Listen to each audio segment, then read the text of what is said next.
اعوذ باللہ من الشیطان الرجیم بسم اللہ الرحمن الرحیم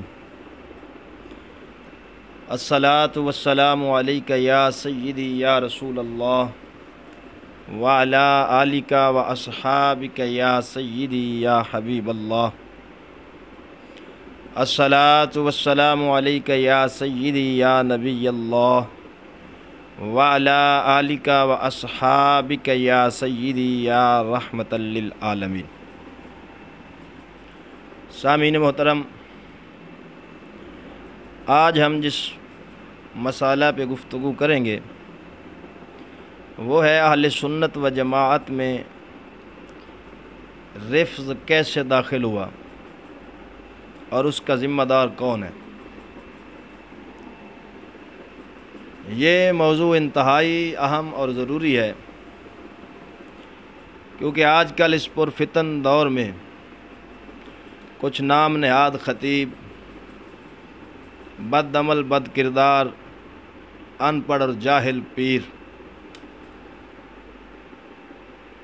انتہائی غلو کرنے والے نقیب اور نعت خوان حضرات جو اہل سنت کے لبادے میں چھپے ہوئے تقیہ باز رافضی،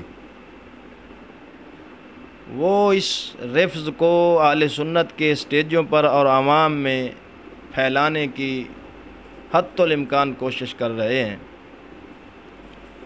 اگر کوئی باعمل عالم دین صحیح العقیدہ ان کی اس خباثت کو بے نقاب کرنے کی کوشش کرے اور قوم کے سامنے حق بیان کرے تو ان کے پاس ایک آسان سا بہانہ ہے کہ اسے یا یزیدی کہہ دینا یا ناسبی کہہ کر اپنی جان چھڑوا لینی اور دشمن اہل بیت ہونے کا تانا دینا۔ تو میرے بھائی، یہاں پر یہ چیز ذہن میں رکھیں کہ محبت اہل بیت اور محبت صحابہ کرام رضوان اللہ علیہم اجمعین یہ ہمارے ایمان کا حصہ ہے، لیکن محبت اہل بیت اور محبت صحابہ کا یہ مطلب نہیں ہے کہ کسی کی محبت میں غلو کرنا اور حد سے بڑھ جانا اور جو مقام اس کا نہیں وہ اس کی طرف منسوب کر کے بیان کرنا، تو اسے محبت اہل بیت نہیں کہتے بلکہ یہ دشمنی اہل بیت ہے۔ اور ایسے غلو سے خود اہل بیت ہزار بار اللہ کی پناہ مانگتے ہیں۔ تو دور حاضر میں ایک مشہور خطیب ہے جس کا نام ہے اقبال چشتی، لاہور کا ہے۔ اس بیچارے کا کام ہی یہ ہے کہ منبر رسول پہ بیٹھ کے جھوٹ بولنا اور رفض کا گند اہل سنت کے غلاف میں ڈال کر سنی سادہ لو عوام میں تقسیم کر دینا۔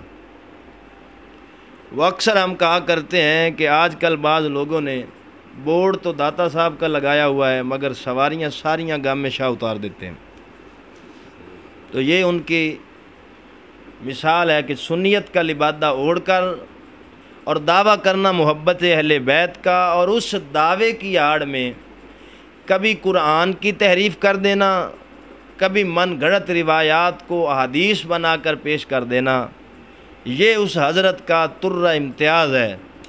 جھوٹ بولنے میں وہ اپنی مثال آپ ہے۔ اور دوسرا ان کا یہ کام ہے کہ جاہل پیروں کی خوشامد کرنی، انہیں ولی کتب غوث تک بنا دینا تاکہ درباروں پر لوگ مجھے بلائیں اور تقریر کروائیں۔ اور نبی کریم صلی اللہ تعالی علیہ وآلہ وسلم کا فرمان ہے جو کسی کی خوشامد کرے اس کے منہ میں مٹی ڈال دیا کرو تاکہ وہ خاموش ہو جائے۔ خوشامدانہ لہجہ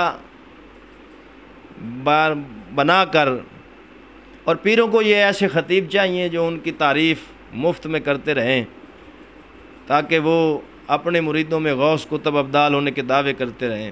تو بہرحال یہ ایک بڑا عجیب سا رونا ہے جس وقت ہم آج کل رو رہے ہیں، اور اہل سنت انتہائی اس وقت فتنوں کا شکار ہے۔ کہیں خارجیت کا فتنہ ہے تو کہیں رافضیت کا، اور اس وقت سب سے زیادہ خطرہ ہمیں نہ خارجیت سے ہے نہ علل اعلان رافضیت سے ہے، سب سے زیادہ خطرہ ہمیں ان تقیہ باز منافقین سے ہے جو ہماری صفوں میں گھسے ہوئے ہیں اور سنی بن کے رافضیت کو پھیلا رہے ہیں۔ اس لیے ان تقیہ باز منافقوں کو بے نقاب کرنا اس وقت انتہائی ضروری ہے تاکہ سادہ لو عوام اپنا ایمان بچا سکے۔ تو اس اقبال چشتی نے 92 نیوز ایک چینل ہے، اس پہ تقریر کرتے ہوئے قرآن مقدس کی ایک آیت کی صریح تعریف کی۔ کہنے لگا کہ اللہ تعالیٰ قرآن میں فرماتا ہے واقفوہم انہم مسئولون، کہ سب کو قیامت کے دن روک لیا جائے گا اور ان سے پوچھا جائے گا، سوال کیا جائے گا۔ یہ ایک اللہ تعالیٰ نے قرآن مقدس میں فرمایا ہے واقفوہم انہم مسئولون۔ اب اس انسان نے قرآن کی اس آیت کی تفسیر کرتے ہوئے من گھڑت یہ بیان کیا کہ جب نماز روزہ اور حج زکوٰۃ سے کے سوالات سے لوگ فارغ ہو جائیں گے تو جنت میں جاتے ہوئے انہیں روک لیا جائے گا اور پوچھا جائے گا کیا تم علی سے محبت رکھتے ہو؟ اگر اس میں کامیاب ہوئے تو پھر جنت ملے گی، ورنہ نہیں ملے گی۔ اب یہ اس کی تعریف ہے۔ جو تفسیر اس نے اس آیت کی ہے وہ اہل سنت کے کسی مفسر نے ایسی تفسیر نہیں کی۔ اگر آپ اس آیت کے سیاق و سباق کو ہی دیکھ لیں تو یہ جتنا خطاب اللہ تعالیٰ فرما رہا ہے وہ مومنین سے ہے ہی نہیں، وہ کافروں سے اللہ تعالیٰ خطاب کر رہا ہے۔ قرآن کہتا ہے احشروا الذین ظلموا وازواجہم وما کانوا یعبدون، کہ اے فرشتوں جمع کرو جنہوں نے ظلم کیا تھا اور ان کے ساتھیوں کو، اور جن کی یہ عبادت کیا کرتے تھے، من دون اللہ فہدوہم الی صراط الجحیم، اللہ تعالیٰ کو چھوڑ کر بس سیدھا لے چلو انہیں جہنم کی راہ کی طرف۔ واقفوہم انہم مسئولون، اور اب ذرا روک لو انہیں، ان سے باز پرس کی جائے گی۔ اب یہ آیت کریمہ کا سیاق و سباق اس سے پہلی والی آیات اور اگلی آیات یہ واضح بتا رہی ہیں۔ ما لکم لا تناصرون، اللہ تعالیٰ فرماتا ہے کہ تمہیں کیا ہو گیا، تم ایک دوسرے کی مدد کیوں نہیں کرتے؟ آگے ما لکم لا تناصرون کے الفاظ بھی موجود ہیں، پیچھے سارا خطاب بھی ہے۔ اب یہاں جتنا خطاب ہو رہا ہے کافروں سے ہو رہا ہے جو اللہ تعالیٰ کو چھوڑ کر کسی اور کی عبادت کرتے تھے اور اللہ کا انہیں شریک ٹھہراتے تھے۔ میرے سامنے یہ تفسیر در منصور ہے۔ اسی آیت کی تفسیر کرتے ہوئے علامہ جلال الدین سیوطی علیہ رحمت آپ فرماتے ہیں امام ابن ابی حاتم نے حضرت ابن عباس رضی اللہ تعالی عنہ سے اس آیت کا یہ معنی نقل کیا ہے کہ انہیں روک لو، ان کا محاسبہ ہوگا۔ آگے آپ فرماتے ہیں امام بخاری نے تاریخ میں، ترمذی شریف میں، دارمی میں، ابن جریر، ابن منذر، ابن ابی حاتم، حاکم اور ابن مردوی نے حضرت انس سے یہ روایت نقل کی ہے کہ رسول اکرم صلی اللہ علیہ وآلہ وسلم نے فرمایا جس داعی نے بھی کسی امر کی طرف بلایا ہوگا تو قیامت کے دن انہیں روکا جائے گا اور وہ اس کے ساتھ چمٹا ہوگا، وہ اس سے جدا نہیں ہوگا، اگرچہ ایک آدمی نے ایک آدمی کو ہی دعوت دی ہو۔ پھر یہ بات فرما کے آپ نے پھر اسی آیت کی تلاوت فرمائی۔ امام ابن ابی حاتم نے حضرت عثمان بن زائد سے یہ روایت نقل کی، قیامت کے روز سب سے پہلے بندے سے اس کے ہم مجلسوں کے بارے میں پوچھا جائے گا، جن کی صحبت سنگت میں وہ بیٹھتا تھا۔ امام ابن منذر نے حضرت عطیہ سے یہ قول نقل کیا کہ وہ قیامت کے روز ٹھہریں گے یہاں تک کہ ان کے اعمال کے بارے میں ان سے پوچھ لیا جائے گا۔ تو میرے بھائی، اب یہ جتنا خطاب ہے یہ کفار سے ہے، پھر اس کی تفسیر صحیح حدیث پاک میں موجود ہے، صحابہ کرام نے بھی اس کی تفسیر کی ہے۔ کسی نے بھی یہ تفسیر نہیں کی اہل سنت میں سے جو اقبال چشتی نے سری جھوٹ بولا اور قرآن کی تفسیر میں تحریف کی اپنی طرف سے صرف ایران کا چندہ حلال کرنے کے لیے۔ اب یہ تفسیر جو اقبال چشتی نے کی ہے وہ کسی سنی نے تو نہیں کی، ہاں میں نے وہ ماخذ ڈھونڈ لیا جس سے یہ تفسیر کر رہا ہے۔ یہ میرے ہاتھ میں اہل تشیع کی سب سے قدیمی تفسیر ہے، تفسیر قمی، مطبوعہ ایران۔ اس کے صفحہ نمبر 570 پہ یہی تفسیر شیعہ قمی نے کی، کہتا ہے واقفوہم انہم مسئولون، لوگوں سے روک کر سوال کیا جائے گا۔ اس کا معنی کہتا ہے ان ولایت امیر المؤمنین، یعنی حضرت علی کی ولایت کے بارے میں پوچھا جائے گا۔ یہ اس میں تفسیر قمی میں اس قمی نے تفسیر کی۔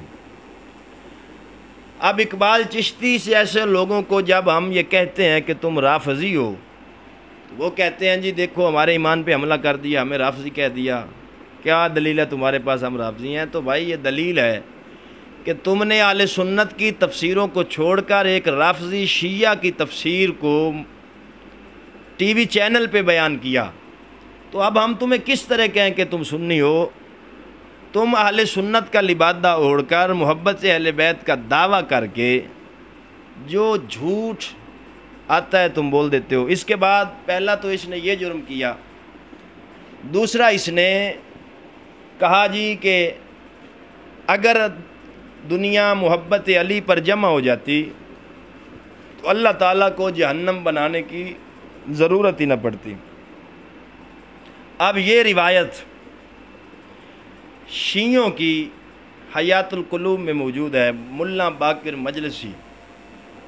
اب یہ روایت بھی اور جس طرح اس نے بیان کی ہے اس طرح یہ رافضی بھی جرأت نہ کر سکا، بلکہ اس نے بھی یہ لکھا کہ اللہ تعالیٰ کے نبی فرماتے ہیں جب میں معراج شریف کی رات گیا تو فرشتوں نے میرا استقبال کیا اور بہت سی خوشخبریاں دیں، یہاں تک کہ جبرائیل نے بہت سے فرشتوں کی جماعت سے میری ملاقات کروائی اور سب نے کہا کہ اگر آپ کی امت کے لوگ محبت علی پر جمع ہو جاتے تو خدا جہنم کو پیدا نہ کرتا۔ یعنی اس رافضی خبیث نے بھی اس روایت کو نبی پاک کی طرف منسوب نہیں کیا، فرشتوں کی طرف کیا، اور اس اقبال نے اس سے بھی 2 قدم آگے ہاتھ رکھا اور اس روایت کو سیدھا حضور علیہ السلام کی طرف منسوب کر دیا۔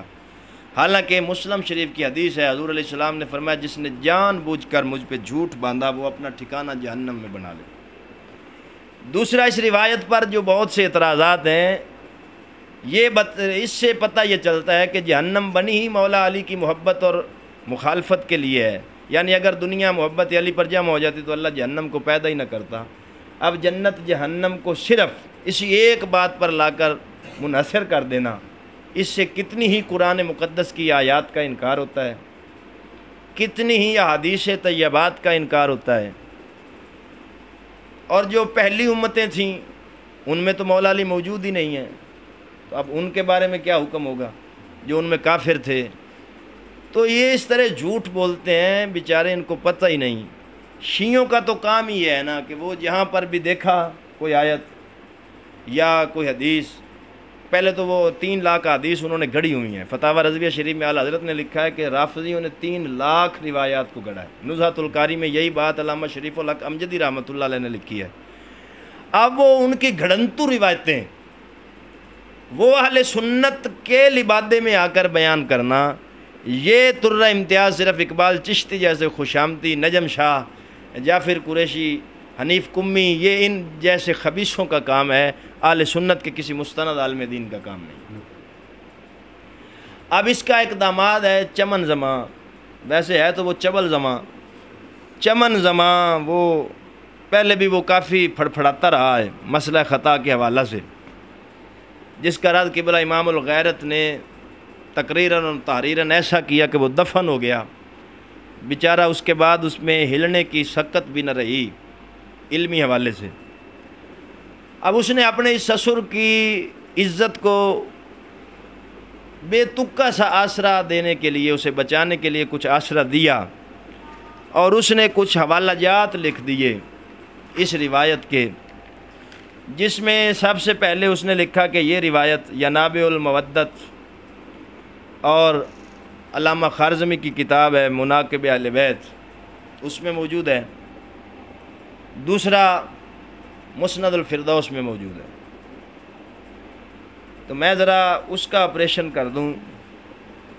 ینابع المودت کا مصنف سلیمان قندوزی، وہ سنی نہیں ہے، وہ تقیہ باز شیعہ ہے، اور اس نے اسی ینابع المودت میں 12 اماموں کی عصمت کا قول کیا ہے۔ اب مجھے بتائے گا یہ چمن زماں کہ اہل سنت کا کون سا فقیہ مستند اور کون سا محدث اور مجدد نبیوں کے علاوہ مخلوق میں انسانوں میں کس صحابی اور کس امام کی عصمت کا قائل ہے سوائے نبیوں کے؟ یہ تو اہل سنت کا عقیدہ ہی نہیں ہے کہ اماموں کی معصومیت کے ہم قائل ہوں۔ ہم کسی بھی غیر نبی کو معصوم نہیں مانتے، یہ ہمارے عقیدے میں بات داخل ہے۔ تو یہ سلیمان قندوزی ہے، وہ عصمت کا قائل ہے، تو اس کی یہ عقیدہ اس کا یہ بتا رہا ہے کہ وہ سنی نہیں ہے بلکہ تقیہ کے لبادہ میں چھپا ہوا شیعہ ہے، اور اس کے علاوہ بھی اس نے ینابع المودت میں کافی گھڑنتو قسم کی روایات کو نقل کیا ہے جن کا کوئی وجود ہی نہیں۔ اگلا حوالہ اس نے دیا مسند الفردوس کا، امام دہلوی رحمۃ اللہ علیہ کی۔ تو امام دہلوی رحمۃ اللہ علیہ کے مسند الفردوس کے بارے میں علماء کا یہ حکم ہے کہ مسند الفردوس میں جتنی روایات ہیں اگر وہ کسی اور دوسری مستند کتاب میں صحیح سند کے ساتھ مل جائیں تو وہ قبول ہوں گی، اگر وہ کسی اور اہل سنت کی مستند کتاب میں صحیح سند کے ساتھ نہ ملے، صرف مسند الفردوس میں ہو، تو وہ روایت نہ قابل حجت ہے نہ قابل قبول ہے۔ اگلا اس نے حوالہ دیا ہے مناقب اہل بیت علامہ خارزمی کا۔ تو خارزمی خود شیعہ ہے جی، وہ بھی سنی نہیں ہے، شیعوں کا علامہ قمی اسے مشائخ شیعہ میں شمار کرتا ہے۔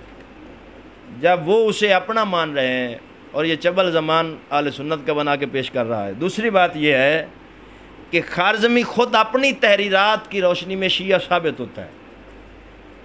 وہ اسی مناقب اہل بیت میں ایک روایت نقل کرتا ہے جس کا خلاصہ یہ ہے کہ معراج کی رات حضور علیہ السلام نے فرمایا کہ اللہ تعالیٰ نے مجھ سے پوچھا کہ آپ نے اپنی امت میں خلیفہ کس کو چھوڑا ہے؟ تو میں نے عرض کی بہترین آدمی کو۔ اللہ تعالیٰ نے فرمایا کہ علی ابن ابی طالب کو۔ میں نے کہا ہاں۔ اللہ نے فرمایا کہ میں دنیا کی طرف متوجہ ہوا پہلی دفعہ تو میں نے اے محمد صلی اللہ علیہ وسلم آپ کو منتخب کیا، پھر میں نے اپنے ناموں میں سے ایک نام آپ کو دیا، میں محمود ہوں آپ محمد ہیں، جہاں میرا ذکر ہوگا وہاں آپ کا ذکر ہوگا۔ اگلی بات وہ کرتا ہے، کہتا ہے اللہ تعالیٰ نے فرمایا جب میں دوسری مرتبہ دنیا کی طرف متوجہ ہوا تو میں نے علی ابن ابی طالب کو منتخب کیا اور اپنے ناموں میں سے اسے نام دیا، میں اعلیٰ ہوں وہ علی ہیں۔ تو 12 ائموں میں نے علی، فاطمہ، حسن اور حسین ان کی تمام اولاد کو اپنے خالص نور سے پیدا کیا اور ان کی ولایت کو تمام آسمانوں اور زمین پر پیش کیا، جس نے قبول کیا وہ مومن اور جس نے انکار کیا وہ کافر۔ اب اس روایت سے 3 چیزیں ظاہر ہوتی ہیں۔ ایک تو اللہ تعالیٰ نے علی المرتضیٰ کو اپنا نام کیا، نام عطا کیا، لہٰذا وہ یہ ثابت کرنا چاہتا ہے کہ جب اللہ نے مولا علی کو اپنا نام دیا لہٰذا ان کا کوئی ہمسر نہیں ہے۔ اس سے حضرت ابوبکر اور عمر پر تفضیل لازم آتی ہے جو کہ کسی بھی سنی کا عقیدہ نہیں ہے۔ دوسرا، 12 ائمہ کی ولایت تسلیم کرنے والا مومن اور انکار کرنے والا کافر، لہذا صحابہ کرام نے مولا علی کو بعد میں خلافت نہیں دی، صدیق اکبر کو دی، ان کے ہاتھ پہ بیعت کر لی، لہذا نعوذ باللہ صدیق اکبر بھی کافر اور تمام صحابہ ان کی بیعت کرنے والے بھی کافر۔ اور یہ عقیدہ بھی کسی سنی کا نہیں ہے، جو صرف خارزمی نے نقل کیا ہے۔ تیسرا اس میں یہ ہے کہ 12 خلفاء یعنی 12 ائمہ ہیں، اور پہلے ان میں علی المرتضیٰ اور آخری امام مہدی ہیں۔ اب بتائیں مذکورہ 3 نظریات کس سنی عالم دین، مجتہد، محدث، فقیہ کے ہیں جو سراسر اہل سنت سے ٹکرا رہے ہیں۔ چوتھا یہ ہے کہ اہل بیت کی ولایت کو تسلیم اور عدم تسلیم پر ایمان اور کفر کو بنا دینا اور اسے ہی ایمان اور کفر کی جنگ قرار دے دینا، یہ کس محدث فقیہ کا قول ہے؟ تو خارزمی اپنی ہی تحریرات کی روشنی میں شیعہ ثابت ہو جاتا ہے۔ اس کے بعد اس نے جو یہ روایت بیان کی ہے، اس روایت میں اس نے کل 8 راویوں کا ذکر کیا ہے۔ سلامہ، عبد الرحمن بن یزید، زیاد بن مسلم، سلمان بن محمد، احمد بن محمد صالح، علی بن سنان، احمد بن محمد بن عبداللہ، محمد ابن شاذان۔ کتب اہل سنت میں اسماء الرجال کی کتب میں اول تو ان کا نام ہی نہیں ملتا، اور اگر ملتا ہے تو کم از کم جو شیوخ اور اساتذہ ذکر کی گئے ہیں وہ ان کے نہیں ہیں جو ذکر کیا گیا، اور لقب اور کنیت میں بھی اشتباہ ہے۔ لہذا ایسی سند جو اول تا آخر مجہول راویوں پہ مشتمل ہو اسے فرضی اور موضوع من گھڑت ہی کہا جا سکتا ہے۔ شیعہ اسماء الرجال میں ان راویوں میں سے صرف محمد ابن شاذان کا نام ملتا ہے، اور اس کنیت کے 2 بندے ہیں ان کی کتب میں، ایک کا نام فضل بن شاذان ہے، دوسرے کا نام محمد بن احمد بن حسن شاذان ہے۔ شیعہ کتاب جامع الروات میں ہے۔ فضل بن شاذان جلیل القدر عالم ہے، ہمارے گروہ کا سردار ہے، متکلمین میں سے عظیم المرتبت ہے۔ دوسرا ابن شاذان کے بارے میں علامہ قمی الکنی والالقاب میں لکھتا ہے کہ یہ امامی فقہاء میں عظیم عالم تھا، اپنے والد ابو العباس احمد بن علی سے روایت کرتا ہے، اپنے دور کا شیخ الشیعہ ہے۔ 2 بندے ملے ہیں، دونوں شیعہ ہیں اور ان کے سربراہ ہیں۔ تو اگر یہ دونوں شیعہ ہیں، ان میں سے جو خارزمی نے نقل کیا ہے شاذان، قرائن سے تو یہی معلوم ہوتا ہے کہ جس ابن شاذان کا ذکر وہ کر رہا ہے وہ مؤخر الذکر ہے، دوسرا بندہ ہے۔ بہرحال دونوں میں سے کوئی بھی ہو، جب دونوں ہی شیعہ ہیں تو ان کی بیان کی ہوئی روایت اہل سنت کے بارے خلاف کب حجت بن سکتی ہے، کب وہ اہل سنت کے لیے دلیل بن سکتی ہے، اور پھر وہ بھی مختلفی مسائل میں اس سے کس طرح حجت بنا لیا جاتا ہے۔ اگر اس روایات کے مفاسد کو دیکھا جائے تو بڑے خطرناک ہیں، کیونکہ ان کی ولایت کا انکار ابو بکر و عمر خلیفہ بنے، لہذا انہوں نے انکار کر دیا، تو صحابہ کرام نے ان کی بیعت کی، لہذا نعوذ باللہ من ذالک وہ کافر ہو گیا۔ اور اسی وجہ سے شیعہ کی رجال کشی پڑھ لیں، حیات القلوب ملا باقر مجلسی کی پڑھ لیں، تفسیر عیاشی میرے پاس پڑھی ہے اس کو پڑھ لیں، ان کی تمام کتب میں یہ لکھا ہوا ہے کہ 3، ایک روایت میں 3 اور دوسری میں 4 صحابہ کے علاوہ نعوذ باللہ من ذالک باقی سب صحابہ مرتد اور کافر ہو گئے۔ تو ان خبیثوں کا تو یہ عقیدہ ہے، اہل سنت و جماعت کا یہ عقیدہ نہیں بلکہ اہل سنت و جماعت کا یہ عقیدہ ہے کہ نبی پاک کا ہر صحابی جنتی ہے۔ تو عزیزان گرامی، اب جو روایت خارزمی نے نقل کی ہے کہ محبت علی پر اگر لوگ جمع ہو جاتے تو اللہ دوزخ کو پیدا نہ کرتا، میں نے جب اس کو پڑھا تو اس میں 3 راوی ذکر کیے ہیں، یحییٰ بن طاہر الیربوعی، ابو معاویہ، اور تیسرا ہے لیث بن ابی سلیم۔ مجھے 2 کے حالات میزان الاعتدال میں مل گئے۔ لیث بن ابی سلیم یہ کوفی ہے،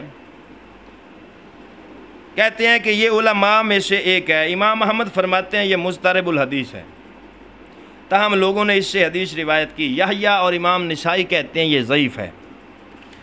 ابن حبان کہتے ہیں یہ آخری عمر میں اختلاط کا شکار ہو گیا تھا۔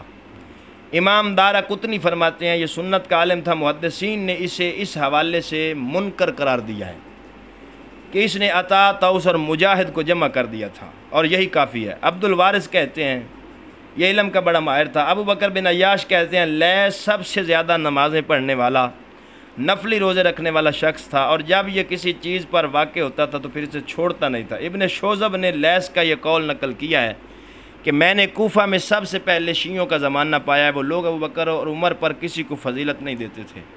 امام ذہبی فرماتے ہیں میں یہ کہتا ہوں کہ شعبہ ابن علیہ اور ابو معاویہ اور دوسرے لوگوں نے اس کے حوالے سے حدیث روایت کی ہیں۔ ابن ادریس کہتے ہیں میں جب بھی اس کے پاس بیٹھا تو میں نے اس سے ایسی بات سنی جو میں نے پہلے نہیں سنی تھی۔ عبداللہ بن احمد کہتے ہیں میرے والد نے مجھے یہ بات بتائی ہے کہ میں نے یحییٰ بن سعید کو دیکھا کہ ان کے کسی بھی شخص کے بارے میں رائے اتنی زیادہ بری نہیں تھی جتنی لیث، محمد بن اسحاق اور حمام کے بارے میں تھی۔ کوئی بھی شخص ان کے بارے میں ان کی رائے تبدیل نہیں کر سکتا تھا۔ یحییٰ بن معین کہتے ہیں لیث عطا بن صائب سے زیادہ ضعیف تھا۔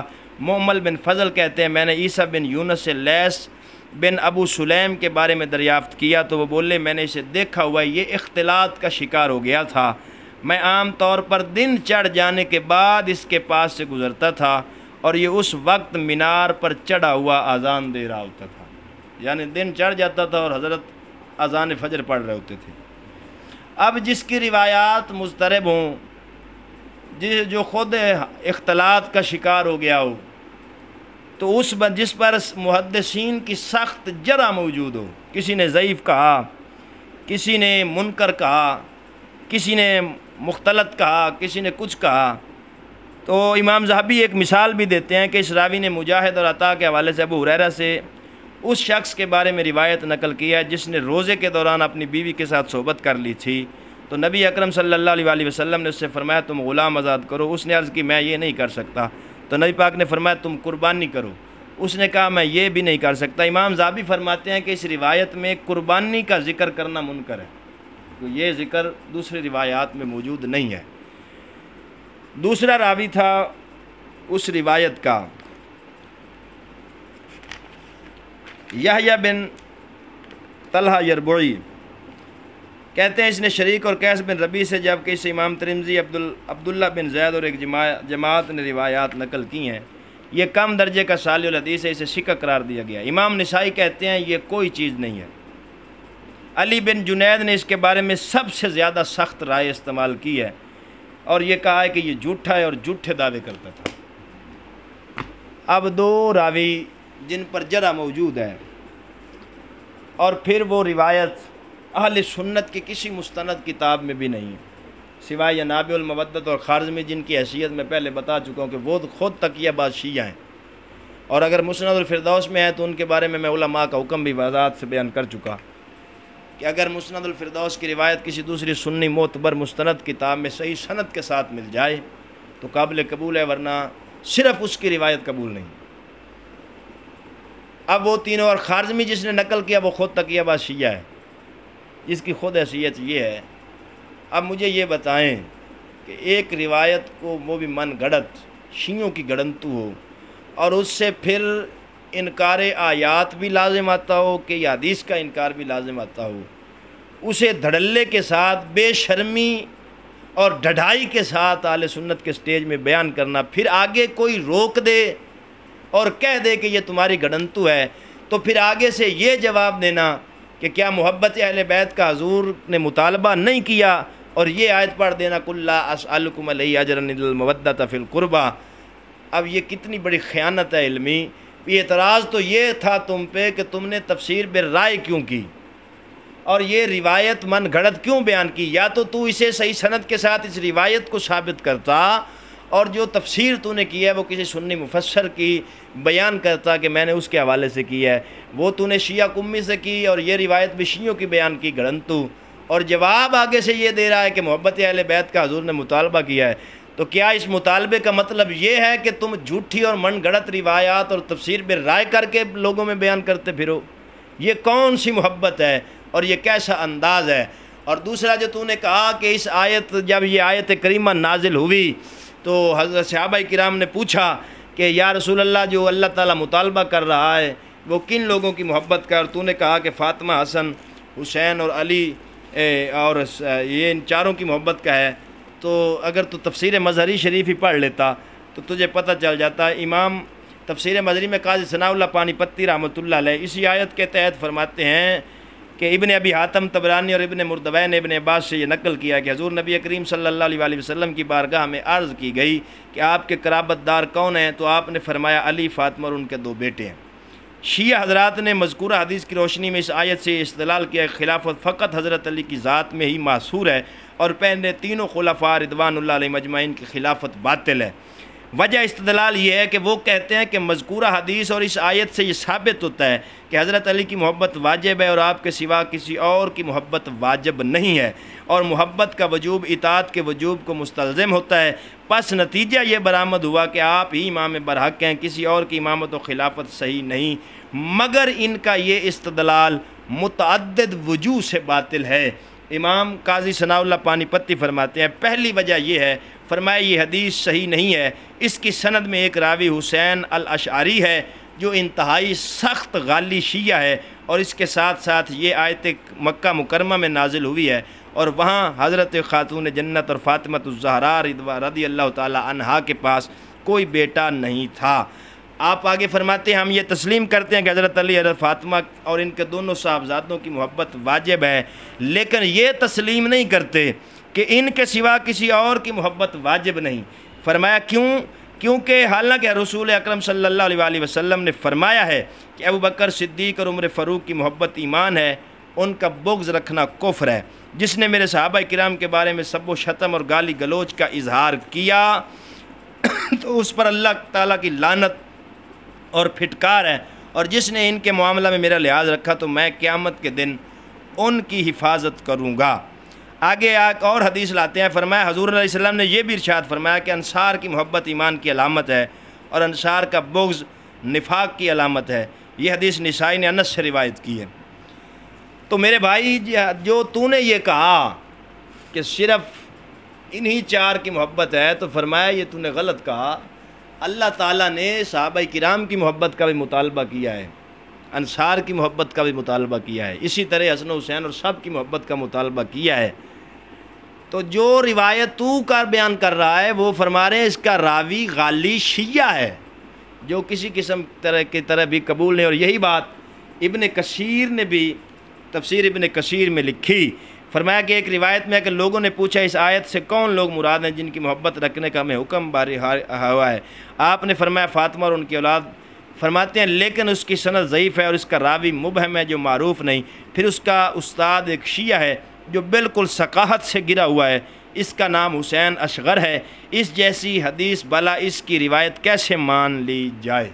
تو پتہ چلا جو تو بیان کر رہا ہے وہ اہل سنت کا نہیں ہے، بلکہ سارا تیرے بڑے بھائیوں کا، رافضیوں کا ہے، جس کا چندہ تو حلال کرنا چاہتا ہے۔ یا تو ان کا جواب دے، اگر نہیں ہمت تو اہل سنت کے سادہ لو بندوں کا ایمان برباد نہ کر، تیرا تو ہو ہی گیا ہے۔ اللہ تعالیٰ تجھ جیسے کہ شر سے اہل سنت کو محفوظ فرمائے، آمین ثم آمین، وآخر دعوایا ان الحمدللہ۔